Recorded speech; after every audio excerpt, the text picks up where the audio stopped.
Globalização e Cidadania, por Pedro Dalari.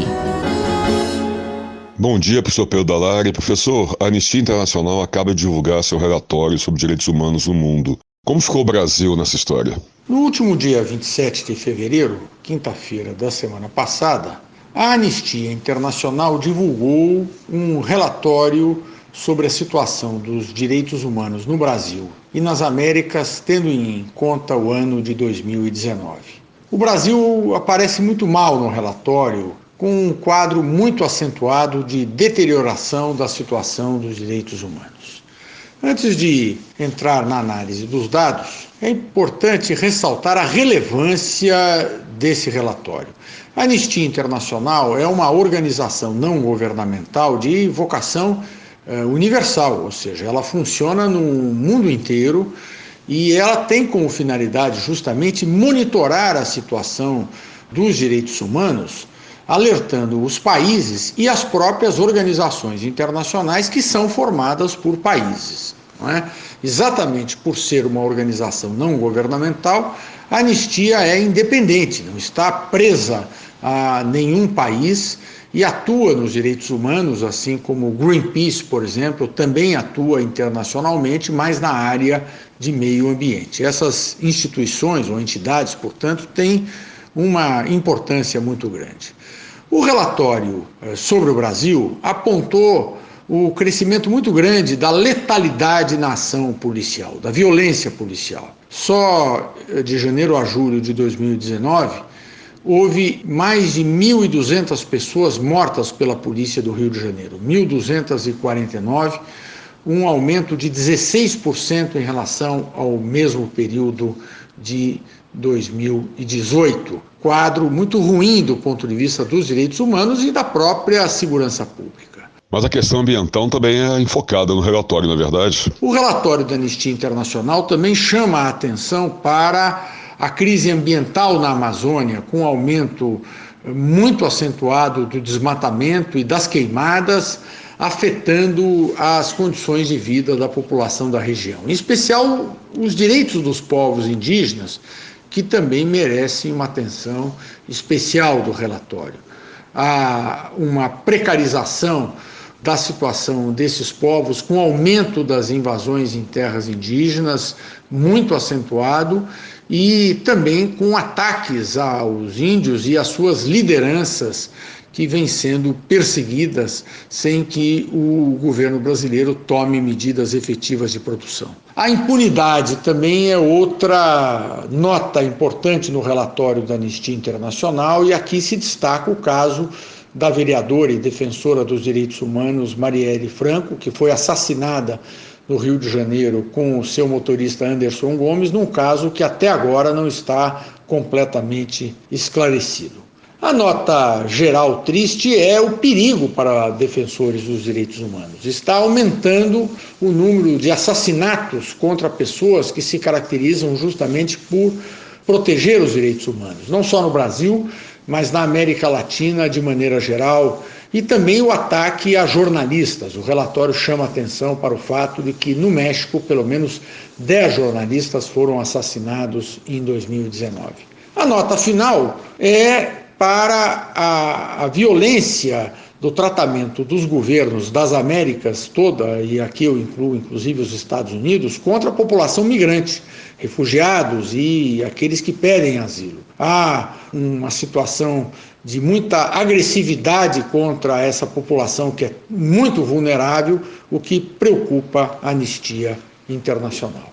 É muito importante que o governo brasileiro leve em conta essa avaliação e esse quadro apresentado pela Anistia Internacional, porque a percepção do Brasil no exterior fica muito negativa por conta justamente da ausência de um cuidado maior no tratamento do tema dos direitos humanos. Este foi o professor Pedro Dalari, que falou com Marcelo Hollenberg para a Rádio USP. Globalização e Cidadania, por Pedro Dalari. Ética e Política, por Renato Janine Ribeiro. Professor Renato Giannini, na nossa última conversa, o senhor comentou que havia um tema que precisava ser aprofundado. Então eu volto a perguntar: o senhor acha que nós estamos vivendo uma crise ética no Brasil? Sim, nós temos uma crise ética no Brasil, uma crise séria, que está baseada, antes de mais nada, no fato de que, para os brasileiros, a ética é aparentemente algo muito, muito importante. Brasileiros adoram falar em ética, brasileiros acham a ética uma coisa muito importante. É como se, na falta de todo o resto, valesse a ética. É como se a ética fosse mais importante do que a competência, mais importante do que a capacitação, do que outras coisas. Quando queremos acusar alguém de ter feito uma coisa errada, chamamos de corrupto. Praticamente toda falha de governo no Brasil é atribuída a uma suposta corrupção, jamais a um equívoco. E quantos equívocos os governos não cometem? Governos, por exemplo, que decidem contrair dívidas quando o dólar está barato, os juros internacionais estão baratos e depois a coisa explode. E, na opinião pública, isso tudo é interpretado de uma maneira só, que é a falta de ética. E, por outro lado, as pessoas gostam de se dizer éticas, gostam de se autovalorizar porque seriam éticas, porque teriam qualidades especiais, etc. Agora, isso vem junto com uma dificuldade muito grande de entender o que é a verdadeira ética. Verdadeira ética, em primeiro lugar, não é você obedecer uma lista de coisas de certo e errado. Verdadeira ética exige que você se coloque, antes de mais nada, em questão a si próprio. Você está sendo ético? Você paga seus impostos? Você respeita as pessoas? Respeita o sinal de trânsito? Para na faixa?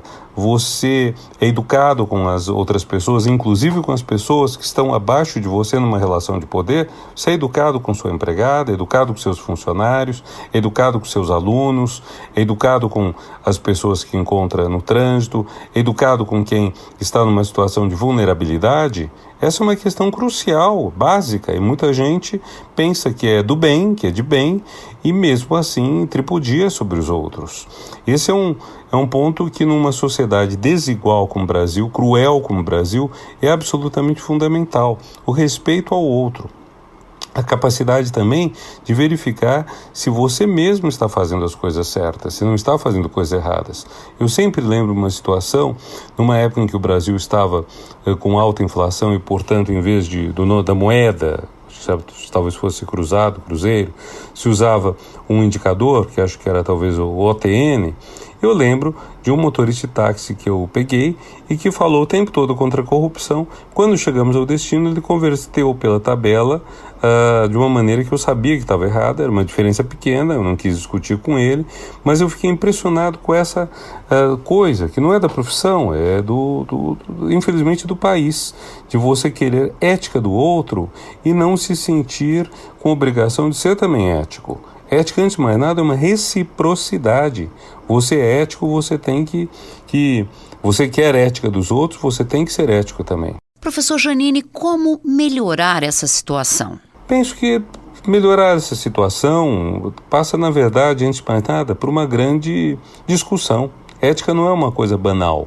Ética não é algo que é apenas uma imposição de regras. Antes de mais nada, nós temos que colocar questões éticas. Você está fazendo isso? Havia um programa chamado Você Decide, que era mais ou menos, mas às vezes era muito bom, porque ele colocava opções, alternativas, dilemas.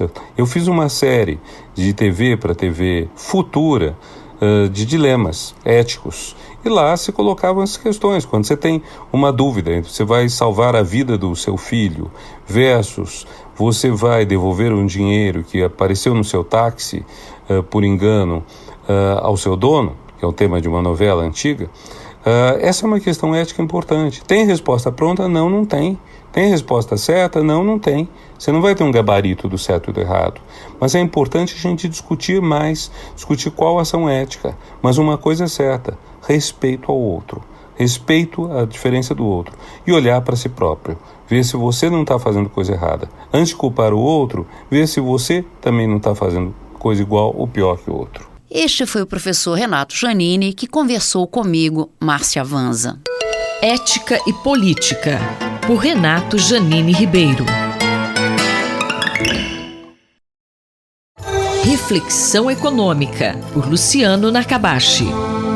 Professor, quais são os impactos do coronavírus na economia? A própria Organização para a Cooperação e Desenvolvimento Econômico, OCDE, ela reduziu a previsão de crescimento econômico mundial em 2020 de 2,9% para 2,4%, com a possibilidade de cair para 1,5% caso a epidemia se agrave. Como o próprio relatório da OCDE mostra, existe uma grande incerteza em relação aos efeitos do coronavírus sobre o desempenho econômico mundial, porque não se sabe muito bem quais os países serão afetados, em que grau eles serão afetados. Então ainda existe muita incerteza nesse sentido. Existem projeções, a porcentagem da população mundial que vai acabar pegando o vírus, mas a incerteza ainda é muito grande.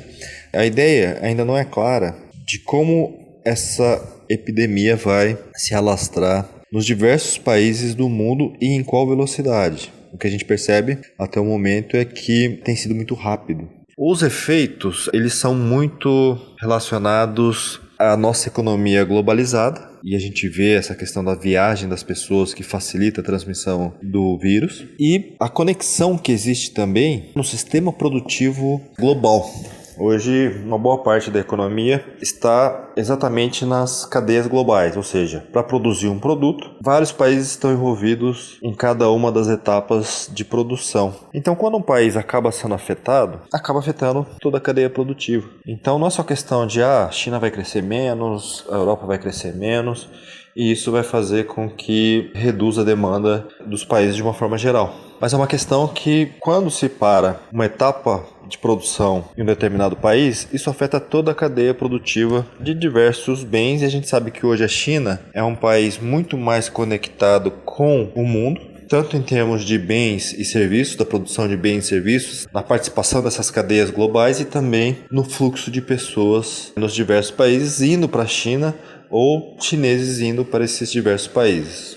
E o que pode ser feito para minimizar esses impactos? Acho que num primeiro momento é uma questão de saúde pública, onde a Organização Mundial de Saúde e os vários países terão que coordenar ações para que os efeitos, que a transmissão seja reduzida do coronavírus. Segundo ponto é o esforço que está ocorrendo na tentativa de se encontrar uma vacina para o vírus. O pessoal às vezes fala, a taxa de letalidade é baixa. Que seja 2%, que seja 3%. Se esse vírus se espalhar para uma grande parcela da população mundial, 1%, 2%, 3% dessas pessoas acaba tendo um impacto muito importante. E as pessoas acabam entrando em pânico, o que é natural numa situação desse tipo. Então, acho que a Organização Mundial da Saúde tem um papel muito importante para tentar controlar o vírus. A gente precisa também de uma ação coordenada da Organização Mundial da Saúde com os diferentes governos, e tem o esforço da vacina e tem a questão econômica. É preciso que se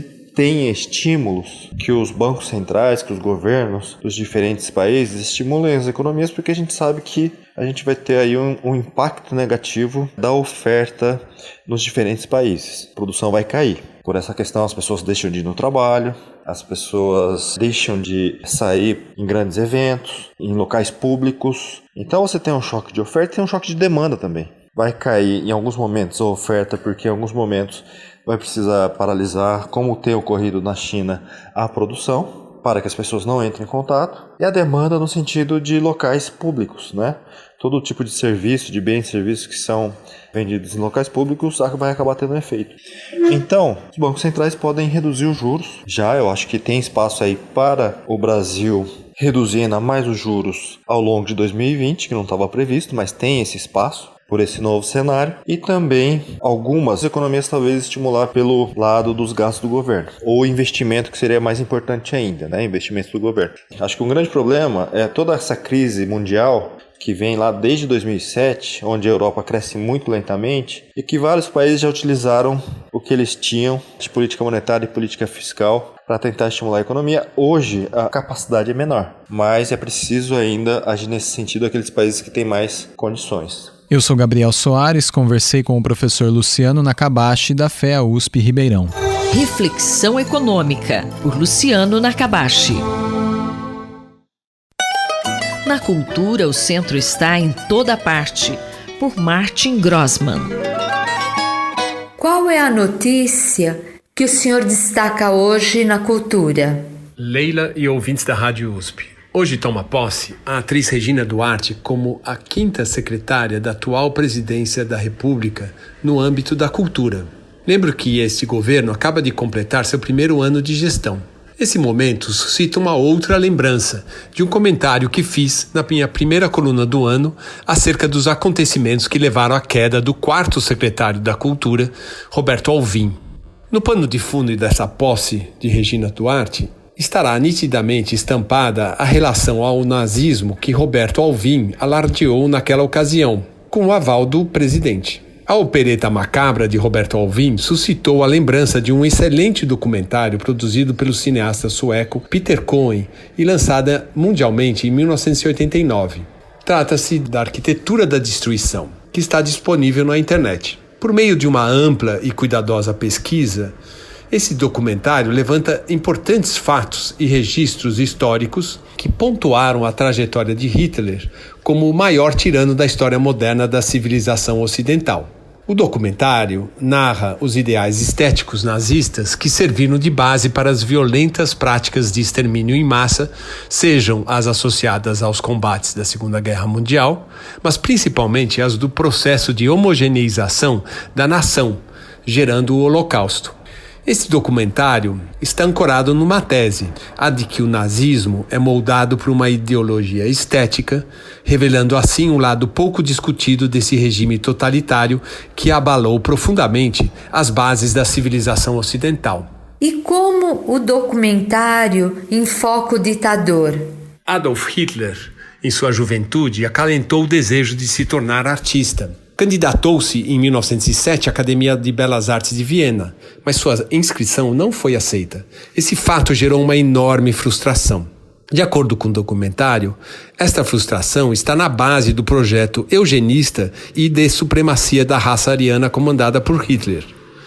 As bases estéticas desse ditador são greco-romanas, e o ápice dessa trajetória se dá no romantismo alemão, tendo o compositor Wagner como a grande referência, uma vez que foi um dos principais proponentes de uma Gesamtkunstwerk, uma obra de arte total. Wagner propunha que a ópera era capaz de unificar todas as formas de arte, e que o documentário de Cohen esclarece ou sugere é que Hitler transpôs esse conceito de forma delirante como uma inspiração para a constituição de um império germânico, o Terceiro Reich, que duraria pelo menos 1000 anos. Ou seja, o próprio Terceiro Reich seria uma Gesamtkunstwerk. Essa obra de arte total não era só formada, obviamente, por elementos provenientes do universo da arte e da arquitetura, mas, como o filme demonstra, também pela ciência e pela tecnologia. O documentário, assim, detalha o desenvolvimento de uma medicina nazista que valoriza o corpo de proporções clássicas. Esta medicina foi desenvolvida para erradicar todos os males que possam afetar essa obra de arte, que é o ser humano ariano. O embelezamento também conduz os esforços nazistas em promover um novo ambiente para esse ser humano superior. Isto está vinculado diretamente à limpeza, seja do local de trabalho, do próprio trabalhador e de suas habitações, bem como a erradicação das pestes, das doenças e do câncer. Os nazistas consideravam que, ao garantir ao trabalhador a saúde, a limpeza, o libertariam de sua condição proletária, garantindo-lhe dignidade e eliminando, portanto, a luta de classes. A tecnologia atuava na base disso tudo ao proporcionar novos equipamentos, produtos e métodos voltados à constituição de uma nação superior. O professor Martin Grossmann conversou comigo, Leila Kiyomura, para a Rádio USP. Na cultura, o centro está em toda parte, por Martin Grossmann. Fique de Olho, por Eduardo Rocha. Professor, existe um grupo de maior risco para desenvolver a catarata? Ou qualquer pessoa pode ter a doença? Olá, duas questões frequentemente se repetem ao final de consultas oculares são: afinal, eu terei catarata? E a segunda é: a técnica cirúrgica por laser é realmente a superior e a melhor escolha para tratamento da catarata? É curioso como essas questões, bem, ao longo dos anos, se repetindo e assim tornando valioso um comunicado aqui para refletirmos a respeito dessas duas preocupações que povoam o imaginário da população. A primeira é: quem terá um dia catarata? Provavelmente todos nós. A catarata é, por definição, a opacidade da lente natural que fica dentro do olho. E essa lente sofre modificações que a deixam opaca com o passar do tempo, com o envelhecimento. Então, assim como rugas, cabelos brancos e outros sinais de envelhecimento, quem viver o suficiente terá catarata. Quando e como ela deve ser abordada cirurgicamente? A resposta mais simples é quando ela estiver atrapalhando a autonomia, a atividade diária do seu portador. A demanda por visão é variada entre as pessoas. Alguns indivíduos fazem questão, sentem necessidade de uma boa visão de detalhes, uma boa visão de cores, e isso é, então, um fator que antecipa a necessidade da cirurgia e torna o indivíduo um demandante para que seja operado ao menor sinal do aparecimento da sua catarata. Outras pessoas, mais receosas quanto ao enfrentamento de cirurgias ou menos exigentes em relação às demandas da visão, não fazem tanta questão de óculos, não fazem tanta questão de uma visão tão detalhada, naturalmente, como demanda de vida, adiam a abordagem cirúrgica. E isso pode acontecer indefinidamente. Muitos indivíduos convivem com uma visão intermediária entre satisfatória e excelente e são felizes e independentes, ainda que não tenham uma visão de 100%, mesmo que o tratamento esteja acessível. E uma demanda já antiga, curiosamente no imaginário das pessoas, a cirurgia é ou deveria ser feita com tecnologias a laser, na verdade existe há alguns anos, não há décadas, como se supõe. A cirurgia já foi completamente manual até os anos 90, passou a ter utilização de algumas etapas mecanizadas, utilizando inclusive ultrassom e mecanização de fluídica para facilitar a remoção desse cristalino opaco. Em anos recentes, algumas etapas podem ser feitas com a utilização de laser. Femtosecond laser é o nome que se dá a essa técnica. Qual o método cirúrgico mais indicado para tratar a catarata? A resposta mais atual, confirmada por estudos que já haviam sido feitos na China, e agora, esse estudo recente, publicado em janeiro no Lancet, por esse grupo francês, que estudou mais de 900 pacientes, confirmam que, comparativamente, em relação ao desfecho, ou seja, a restauração da boa visão, ao índice de complicações, um hábil cirurgião ainda é comparativamente similar à precisão cirúrgica do laser. Não há vantagem entre um ou outro. Dessa forma, quando chegar o momento, e cada um saberá o seu momento, o ideal e a sugestão que fica é: troque informações com o seu oftalmologista, troque ideias com parentes e amigos que passaram pela cirurgia, na busca de um cirurgião de excelência, a melhor técnica disponível, de forma que o desfecho seja como deve ser, e de fato é na maioria dos casos operados de catarata, reabilitador, restaurador da visão e recuperador das atividades e autonomia do paciente. Muito obrigado. Acabamos de ouvir o professor Eduardo Rocha, da Faculdade de Medicina da USP em Ribeirão Preto. Rosimeire Talamone para a Rádio USP. Fique de Olho, por Eduardo Rocha.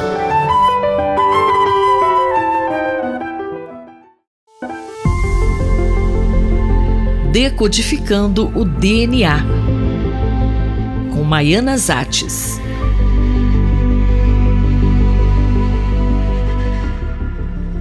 Na coluna de hoje, a professora Maiana Zates traz uma boa notícia: a aquisição de um sequenciador de DNA pelo Centro de Estudos sobre o Genoma Humano e Células-Tronco da USP, do qual Maiana é coordenadora. Vamos ouvir. No sábado passado, dia 29 de fevereiro, foi o Dia Mundial das Doenças Raras. E vale lembrar que cerca de 80% das doenças raras têm causa genética. Então, no seu conjunto, não são raras. Elas atingem 2 a 3% da população, ou seja, de 4 a 6 milhões de brasileiros. Infelizmente, a maioria não tem acesso ao diagnóstico molecular preciso e à ausência de tratamentos eficazes. Por isso, o diagnóstico precoce é fundamental para a orientação correta, prevenção de novos casos em família de risco e encaminhamento dos pacientes para programas assistenciais. E apesar de todas as dificuldades, temos uma excelente notícia. Conseguimos uma grande conquista, a aquisição de um exemplar de última geração de sequenciadores de DNA, que é chamado NovaSeq. Esse equipamento permite um salto qualitativo e quantitativo na análise genômica, o que chamamos de NGS, do inglês Next Generation Sequencing. Professora, e quais foram os avanços trazidos pela tecnologia NGS? Além da enorme redução no preço, com essa tecnologia é possível analisar praticamente todos os genes humanos simultaneamente. E com isso, a capacidade de diagnóstico aumentou exponencialmente. Só para se ter uma ideia, o primeiro sequenciamento humano levou 13 anos para ser completado, a um custo de $3 bilhões. E com esse novo equipamento conseguimos sequenciar 48 genomas em 72 horas, ou cerca de 1h30 por genoma, a um custo de $1.000 por amostra. Uma vez confirmado o diagnóstico, é possível identificar quem mais na família tem risco de vir a ter descendentes com a mesma doença e prevenir o nascimento de novos afetados. Isto é, casais em risco podem se submeter ao teste genético e planejar sua prole de acordo com os resultados. Ou mesmo casais sem doença genética na família que querem procriar. Seria como um teste pré-nupcial. O equipamento que acabamos de instalar no Centro de Genoma da USP é o único no Brasil em instituição pública.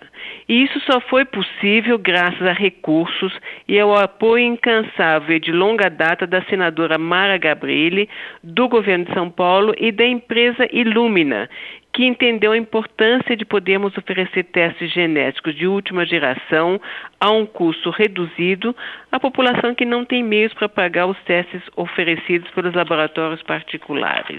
Além disso, esse equipamento será fundamental para avançarmos também nas pesquisas, identificando novos genes associados às doenças raras e a frequência das mutações responsáveis pelas doenças genéticas mais comuns em nossa população. Uma das nossas linhas de pesquisa é justamente identificar o que chamamos de genes protetores. Isso é porque algumas pessoas que têm mutações que podem causar genéticas graves apresentam um quadro muito mais leve. Descobrir esses mecanismos protetores poderá direcionar novos tratamentos. E quais vão ser os próximos passos? Estamos agora negociando uma parceria com a Secretaria da Saúde para que eles nos dêem recursos para pagar os reagentes e o pessoal de apoio. Médicos, geneticistas e bioinformatas. Tínhamos esperança de conseguir essa parceria antes do Dia Mundial das Doenças Raras, mas infelizmente a epidemia do coronavírus atrasou nossos planos, mas esperamos poder anunciar este convênio em breve. A professora Maiana Zatz conversou comigo, Fabiana Maris. Decodificando o DNA, com Maiana Zatz.